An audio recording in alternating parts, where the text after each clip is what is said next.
Você já ouviu falar da missão Apollo 11? Essa foi responsável por levar o homem a pisar pela primeira vez em solo lunar, além de trazer ao mundo, através da ciência, a informação e, mais do que isso, a verdade sobre o satélite natural da Terra. Mas ciência, informação, verdade, o que são essas três coisas? De acordo com o dicionário online dicio.com, ciência é um conceito aprofundado sobre algo que é verificado com experimentos, ou seja, pode ser provado. A informação é um conjunto de conhecimentos e dados sobre um determinado assunto. Já a verdade é a correspondência com os fatos da realidade. Entretanto, para que essa missão pudesse trazer isso para a gente, foi necessário o uso de uma tecnologia gigantesca. Os foguetes, veículos capazes de atravessar a atmosfera terrestre e se locomover no espaço a 28.440 km por hora.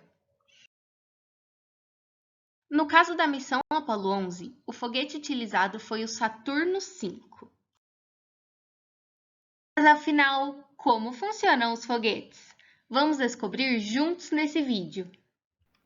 O funcionamento de um foguete é bem diferente do de um avião, visto que ele solta pedaços conforme vai se afastando da superfície da Terra, a fim de diminuir a sua massa e facilitar sua locomoção. Esses pedaços são chamados de estágios e são partes do foguete que têm motores e carregam combustíveis e são responsáveis pelo processo de combustão, o qual resulta em gases aquecidos. Estes são forçados a sair por um pequeno bocal, localizado na parte inferior do foguete. Estes gases expelidos empurram o foguete para cima através da chamada força de empuxo, fazendo com que o mesmo se afaste da superfície terrestre, assim realizando a sua decolagem. Vale lembrar que no espaço não há oxigênio. Por isso, é necessário que, junto com o combustível, haja uma substância chamada de oxidante, que vai fornecer o oxigênio necessário para o processo de queima do combustível. O Saturno V apresenta três estágios. O primeiro é o maior e mais potente de todos. É ele quem vai tirar o foguete da superfície terrestre. Além do mais, ele usa como combustível o querosene.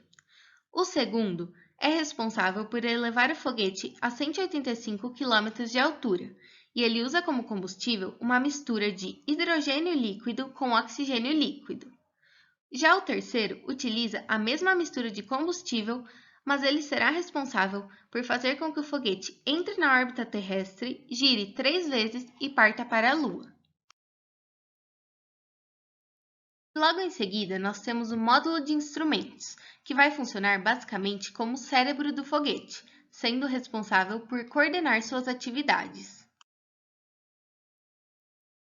É só depois de tudo isso que a gente chega à chamada nave Apollo, que é basicamente onde ficam os astronautas, e dentro dela nós vamos ter três coisas muito importantes.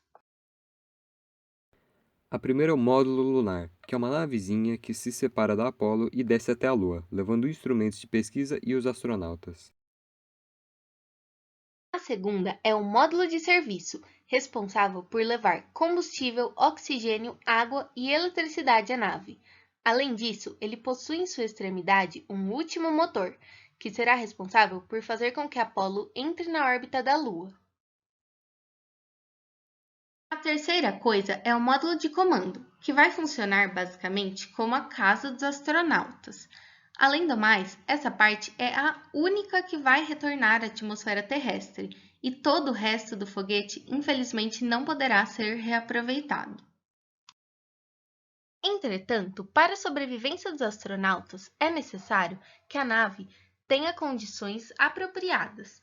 Por isso, há um sistema de refrigeração responsável por manter a temperatura e a pressão adequada, além de filtrar o CO2 do ambiente e gerar o oxigênio necessário para a respiração. E aí, você sabia que existe tudo isso por trás de um foguete?